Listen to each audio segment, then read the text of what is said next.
This is Eye on Ocean County, and I'm Jen Boyette. With me today is Mayor Ron Jones of the Borough of Beechwood, and we are talking about the Oyster Creek generating plant and other energy issues that arise from that. Thank you so much for being with us today. Thank you. It's a pleasure to be here, and I always enjoy coming on the show. Good. I'm so glad, because I'm going to throw a negative question out at you.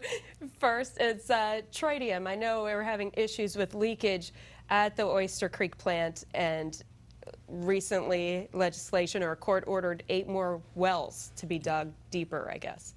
Right. How's that process going? One thing I learned, life is very ironic. Right. It was discovered a week after they were relicensed for 20 years, so things happen. Right. They got a stamp of approval saying everything was fine, and you get 20 more years to operate, and then they find the leak later. The leak was found in 2 containment areas in piping. The piping area is now sealed off.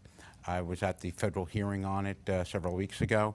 The federal government and the Department of Environmental Protection is very serious on this issue. The Kirkwood aquifer, which feeds my municipality, Beechwood, was not affected. There's a possibility, and there's evidence that it may have infiltrated the Cohansey aquifer, which is one of the largest aquifers in the state of New Jersey.